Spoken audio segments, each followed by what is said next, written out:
हरे Krishna. GLC classes के 16वें सत्र में आप सभी का स्वागत है। ओम नमो विष्णुपादाय कृष्णपृष्ठाय भूतले श्रीमती भक्ति वेदांत स्वामी नामिने नमस्ते सारस्वती देवे गौरवाणी प्रचारिणे निर्विशेष शून्यवादी पाश्चात्य देशतारिणे। जय श्री कृष्ण चैतन्य प्रभु नित्यानंद श्री अद्वैत गदाधर श्रीवासादि श्री गौर भक्तवृंद। हरे कृष्ण कृष्ण कृष्ण हरे हरे, हरे राम राम राम हरे हरे। ग्रंथराज श्रीमद् भगवद गीता की जय। जगतगुरु श्री प्रभुपाद की जय। तो अभी तक पिछले अध्याय में अर्थात 10वें अध्याय में हम देखा कि भगवान बताते हैं कैसे वे अपने तेज के एक स्फुलिंग मात्र से संपूर्ण जगत में व्याप्त हैं, कैसे भगवान सर्वव्यापक हैं। और अब आगे 11वें अध्याय में भगवान बताएंगे कि जिस तरह से अर्जुन पूछते हैं उनसे, अर्जुन भगवान से निवेदन करते हैं कि वो अपने विश्व रूप का दर्शन कराएं। तो भगवान अर्जुन को अपने विश्व रूप का दर्शन कराएंगे। इसलिए अध्याय 11 का नाम विराट रूप या विश्व रूप दर्शन योग भी है। इस अध्याय में कुल 55 श्लोक हैं, जिनको हम मुख्यतः 7 भागों में विभाजित कर सकते हैं। एक श्लोक संख्या 1 से लेकर 4 में विराट रूप दिखलाने के लिए अर्जुन भगवान कृष्ण से प्रार्थना करते हैं, निवेदन करते हैं। उसके बाद श्लोक संख्या 5 से 8 तक भगवान कृष्ण अपने विश्व रूप के बारे में थोड़ा सा बताते हैं। फिर श्लोक संख्या 9 से 14 तक अर्जुन द्वारा जो विश्व रूप का दर्शन हो रहा है भगवान के लिए, मतलब भगवान का जो विश्व रूप का दर्शन हो रहा है अर्जुन कर रहे हैं, उसको संजय बताते हैं धृतराष्ट्र को। क्योंकि मूलतः ये कन्वर्जेशन जो चल रहा है, वार्तालाप धृतराष्ट्र और संजय के बीच में चल रहा है। धृतराष्ट्र ने पूछा था संजय से कि मेरे पुत्रों ने और पांडु पुत्रों ने युद्ध क्षेत्र में, धर्म क्षेत्र कुरुक्षेत्र क्यों संवेदा उत्सव युद्ध की इच्छा से वहाँ पर इकट्ठे हुए हैं, एकत्रित हुए हैं, तो उन्होंने क्या किया। तो संजय उसका उत्तर देते हुए बताते हैं कि अर्जुन की ये स्थिति हुई। अर्जुन ने कहा कि भगवान श्री कृष्ण को दोनों सेनाओं के मध्य मेरा रथ लेके चलिए। फिर अर्जुन ने दोनों सेनाओं का निरीक्षण किया, कौरव पक्ष से कौन कौन युद्ध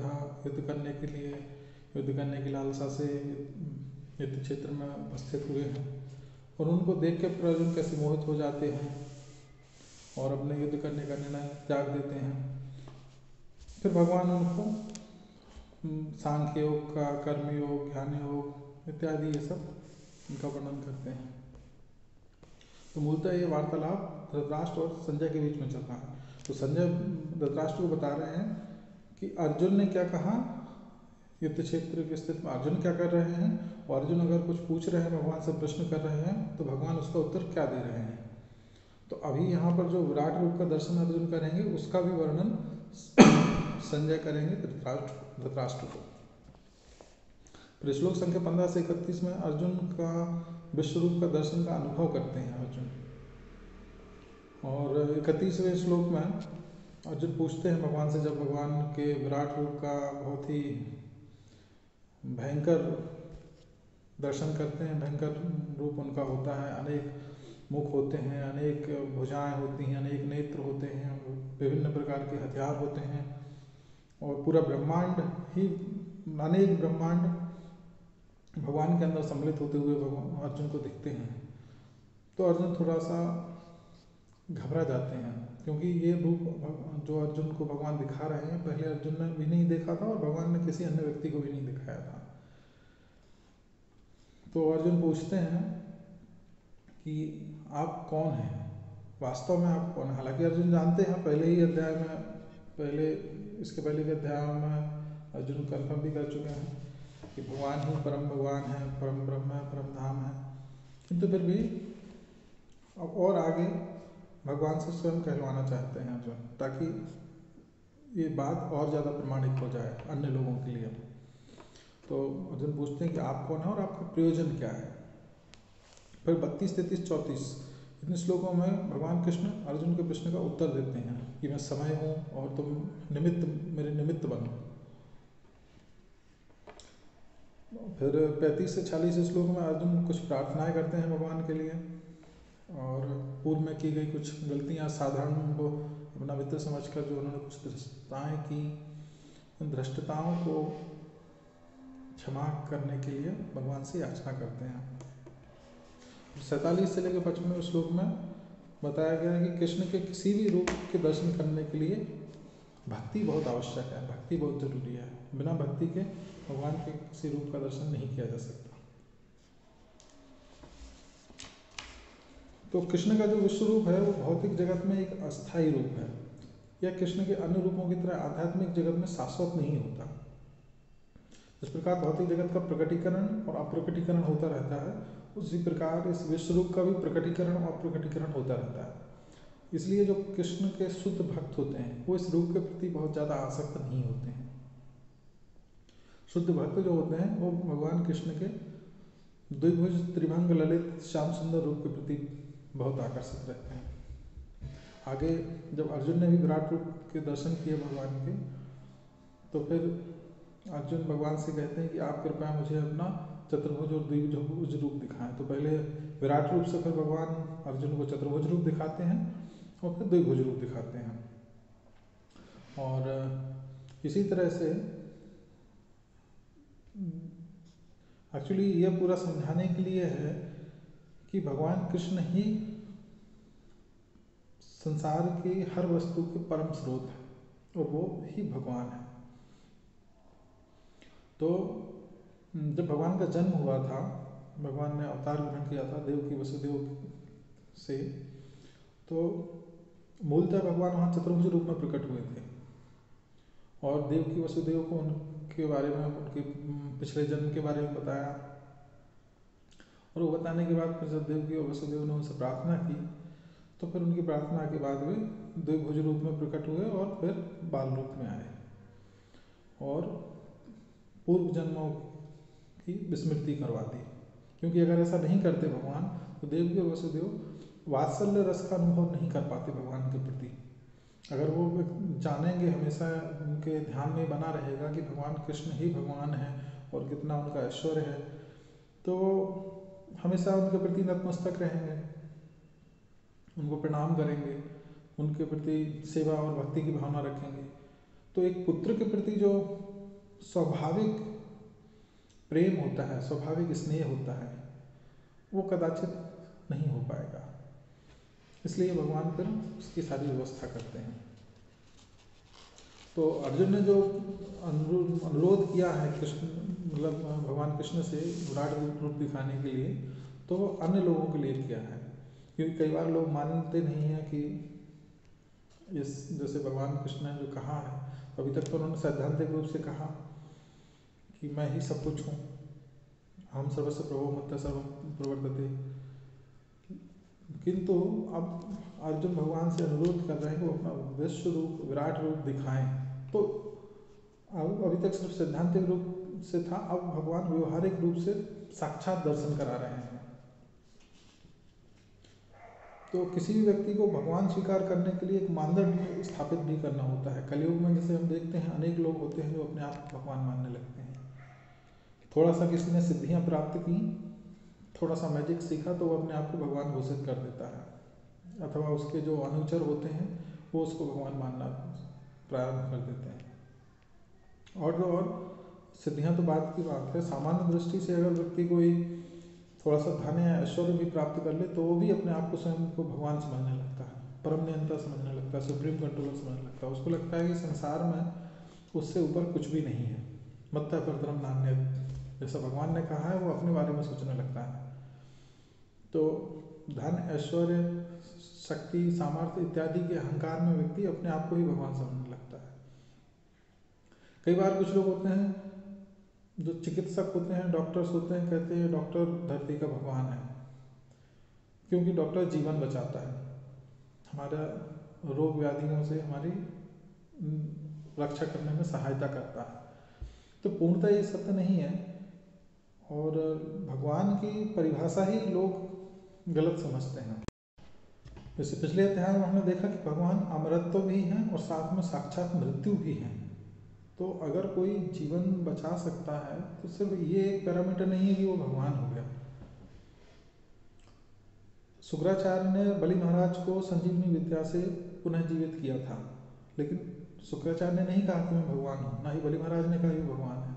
तो सामान्य चिकित्सक जो हमारे यहाँ पर होते हैं, सामान्य लोग होते हैं, ये अपने धन या अपने भौतिक ज्ञान के आधार पर थोड़ा बहुत कुछ चीज़ों को नियंत्रित कर सकते हैं, लेकिन इसका तात्पर्य ये नहीं कि वो भगवान बन जाए।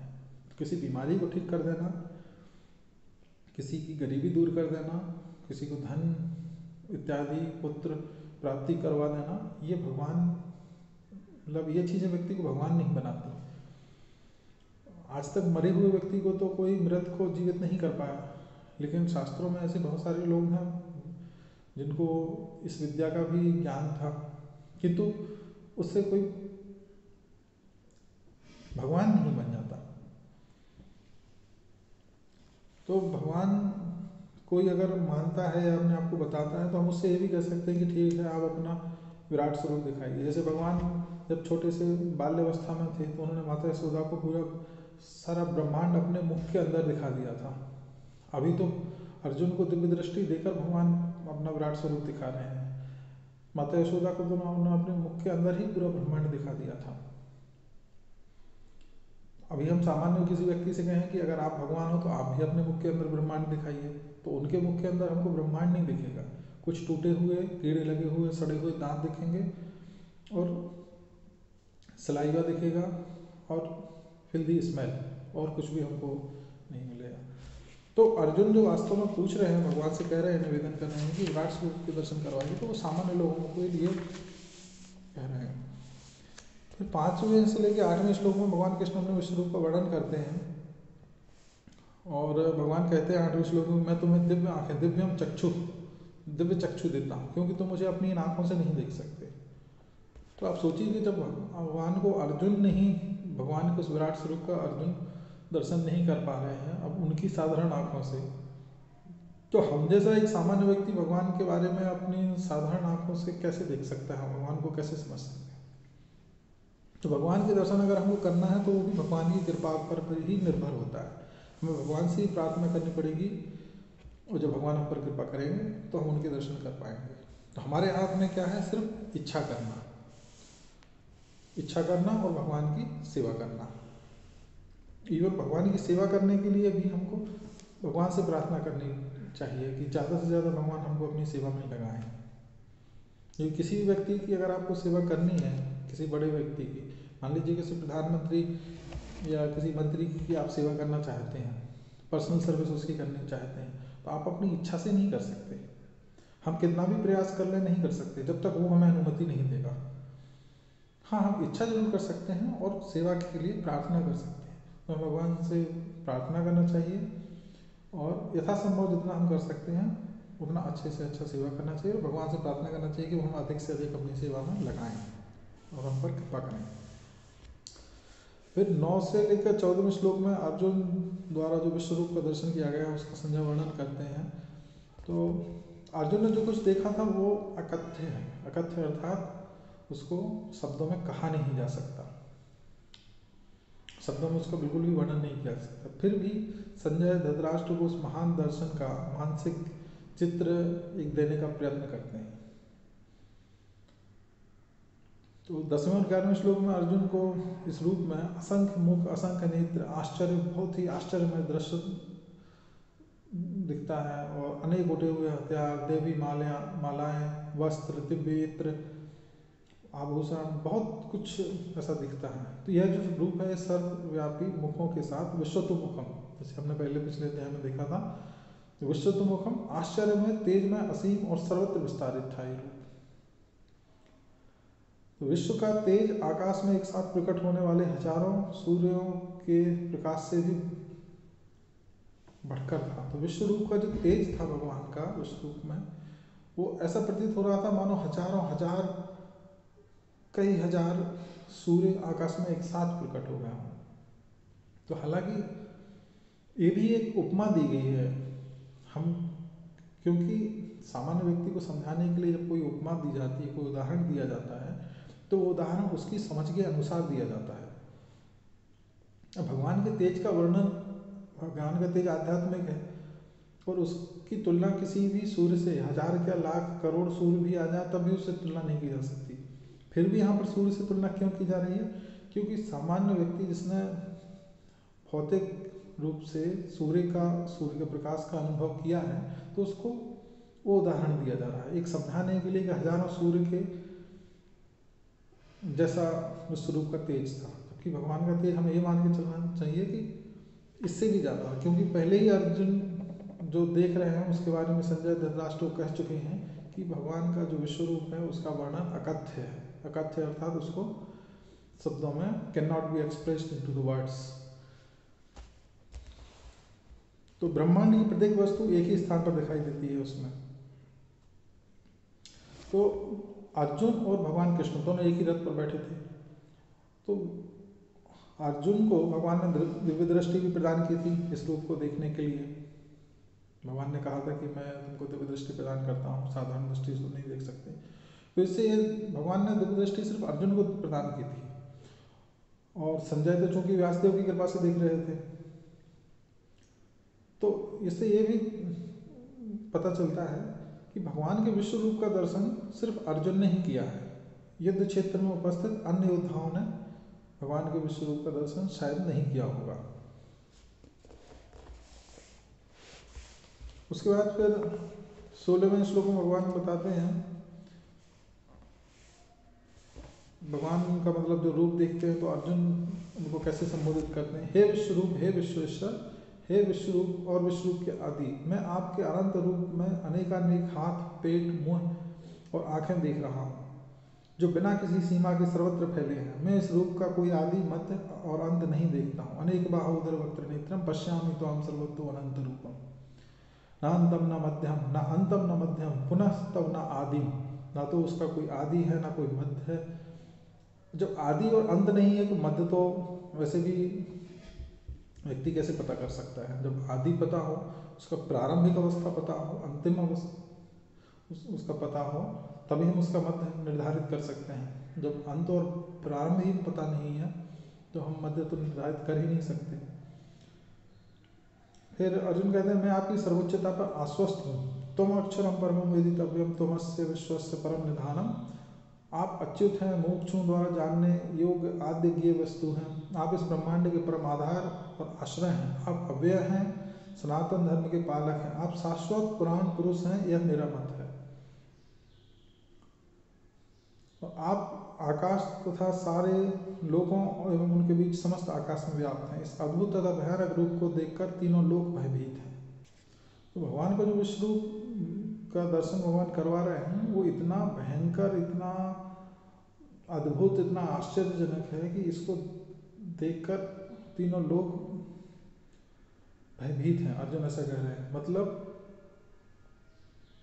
इसको अन्य लोगों के देवी देवता भी इस रूप को देख रहे थे। तो भगवान की कृपा से अन्य देवी लोग के देवी देवता भी देख रहे हैं, तभी तो वो देखकर भयभीत हो रहे हैं।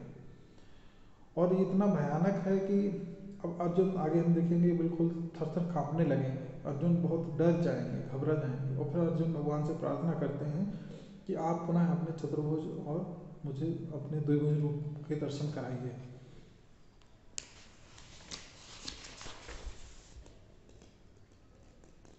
तो फिर अर्जुन के वही 31वें श्लोक में दो प्रश्न आते हैं कि आप इतने उग्र रूप में आप कौन हैं। हालांकि भगवान के बारे में पहले बता जा चुका है, अर्जुन ने खुद ही बताया, फिर भी अर्जुन सामान्य लोगों को और कन्फर्म करवाने के लिए, निर्धारित करवाने के लिए फिर से भगवान से पूछते हैं। तो भगवान उत्तर देते हैं, कालो अस्मि लोक क्षय कृत प्रवृद्धो। लोकान समस्त जगतों का विनष्ट करने वाला मैं काल हूँ और यहाँ समस्त लोगों का विनाश करने आया हूँ। और पांडवों अर्थात तुम्हारे सिवा और पांडवों के सिवा सभी दोनों पक्षों के योद्धा मारे जाएंगे। ये अवस्थिता प्रत्यनिकेशु योद्धा। तो कृष्ण की जो योजना है कि अर्जुन तो लड़ाई छोड़ना चाहते थे और अनिर्णायक स्थिति में थे, दूसरे अध्याय के 6वें श्लोक में ही वो बताते हैं। लेकिन अर्जुन लड़ाई ना भी करें तो भी युद्ध भूमि में उपस्थित सारे योद्धा मृत्यु को प्राप्त होने वाले हैं, ये तय है, निश्चित है। उनको मृत्यु को रोका नहीं जा सकता। तो अर्जुन उनके विराट रूप में देखते हैं भगवान के कि कैसे अनेक योद्धा उनके दांतों द्वारा चबाए जा रहे हैं, उनके विश्व रूप में, विराट रूप में उनके मुख के अंदर प्रवेश कर रहे हैं। तो भगवान ने बता रहे हैं कि मैं काल हूँ। कालो अस्मि लोकोक्षय कृत प्रवृत्तो, मैं काल के रूप में इन सभी का विनाश करने आया हूँ और इन सबको नष्ट करने वाला हूँ। इन सबको मैं पहले ही, ये लोग मेरे द्वारा मारे जा चुके हैं। तुम्हें सिर्फ युद्ध करना है अपने कर्तव्य के लिए और तुम्हें सिर्फ निमित्त बनना है। तो भगवान 33वें श्लोक में कहते हैं तस्मात् तो उत्तिष्ठ यशो लभस्य, हे अर्जुन तुम उठो, युद्ध करो और यश का लाभ करो। क्योंकि यश का लाभ क्यों करो? क्योंकि तुम्हारी विजय निश्चित है और तुमको यश ही प्राप्त होगा। विजय निश्चित क्यों है? क्योंकि ये सारे लोग तो मेरे द्वारा पहले ही मारे जा चुके हैं, इनका मृत्यु निश्चित है। जित्वा शत्रुन भुंक्ष राज्यम समृद्धम मयि एते नेता पूर्वमेव निमित्त मात्रम भव सव्यसाची। भगवान कहते हैं निमित्त मात्र भव सव्यसाची, तुम सिर्फ निमित्त बनो, कार्य तो पूरा मैं कर चुका हूँ।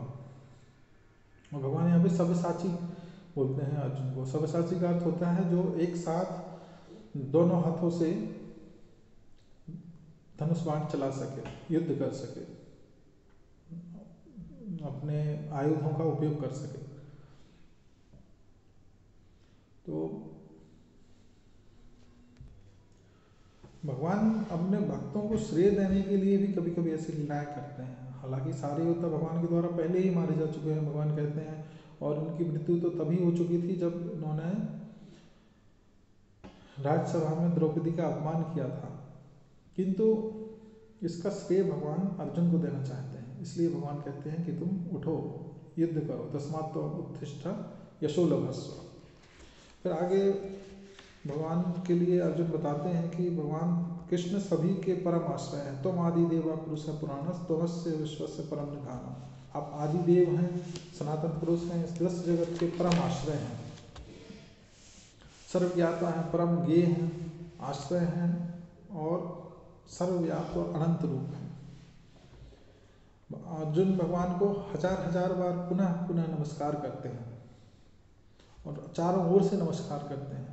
और उसके बाद फिर अर्जुन भगवान से क्षमा याचना करते हैं कि आपको मित्र मानते हुए मैंने मूर्खतावश, माद में या प्रेमवश बहुत कुछ कर दिया। कभी केशव, हे कृष्ण, मतलब फ्रेंडली रिलेशन था चूँकि भगवान के साथ अर्जुन का, तो फ्रेंडली रिलेशन में फ्रेंडली जो डीलिंग्स होती हैं, तो उसको ध्यान करते हुए अर्जुन को वैसा लग रहा है कि मैंने उचित नहीं किया और धृष्टता की है। तो भगवान से निवेदन करते हैं कि कृपया आप मुझे उनके लिए क्षमा कर दें। और 43वें श्लोक में फिर से कृष्ण की अतुल्य शक्ति के बारे में बताते हैं कि पितासी लोकस्य चराचरस्य, आप इस चरा अथवा अचर संपूर्ण जगत, दृश्य जगत के जनक हैं। आप पूजनीयों के भी परम पूजनीय हैं। तुमस्य पूज्याश्च गुरु गरिया, और आप महान आध्यात्मिक गुरु हैं। आपके तुल्य कोई नहीं है। जब आपके कोई तुल्य नहीं है तो आपसे महान कैसे हो सकता है? महान भी नहीं कोई है। भगवान को असमूर्ध कहते हैं। असमूर्ध अर्थात जिसके ना तो कोई सम हो, और अगर सम नहीं है तो फिर ऊर्ध्व तो हो ही नहीं सकता। तो जिसके ना तो कोई सम हो, ना ही जिससे कोई ऊर्ध्व हो, ऊपर हो, तो भगवान को असमूर्ध भी कहते हैं। लोकत्रय प्राप्त प्रति प्रभाव, तीनों लोकों में आप ही का प्रभाव है। तो 11वें इस अध्याय के 45वें और 46वें श्लोक से सिद्ध होता है कि कृष्ण परमेश्वर हैं और चतुर्भुज विष्णु सहित सभी रूपों के स्रोत हैं। और तेजस्वी विश्वरूप जो कि मन तथा नेत्रों को अरुचिकर है, से कृष्ण का मानवीय रूप अधिक मधुर है। तो जो तेजस्वी विश्वरूप है, जो मन और नेत्रों को अरुचिकर है, क्योंकि अर्जुन ने देखा तो अर्जुन भी कांपने लगे हैं, भयभीत हो गए। और बताते हैं कि तीनों लोगों के देवी देवता भी भयभीत हो गए। तो ये विश्वरूप जो है, ये भक्त इसकी ज़्यादा, इसको देखने की, इसके दर्शन की ज़्यादा लालसा नहीं रखते, इसकी संस्तुति नहीं करते। और ये भगवान का जो मधुर रूप है, द्विभुज रूप है, त्रिभंग ललित श्याम सुंदर रूप है, भक्त उसके दर्शन का आनंद लेते हैं।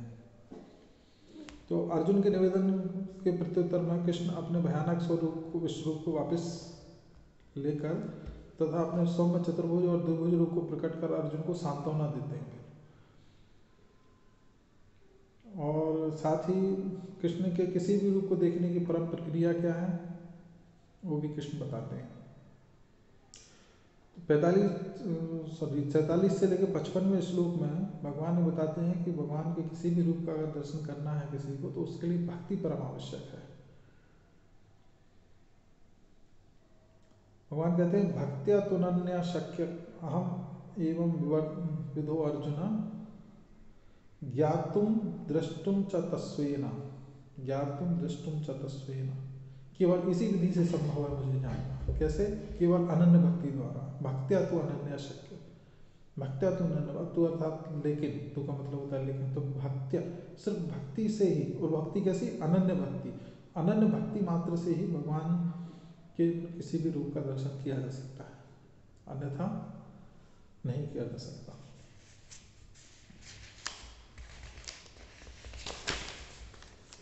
और अंत में फिर भगवान भगवद गीता का साथ, जैसे हमने 10वें अध्याय में भी देखा था, तो इसमें भी भगवान कहते हैं मत कर्म कृत मत परमो मत भक्त संग वर्जिता, जो मेरे लिए ही कर्म करता है, मुझे ही जीवन का लक्ष्य समझता है।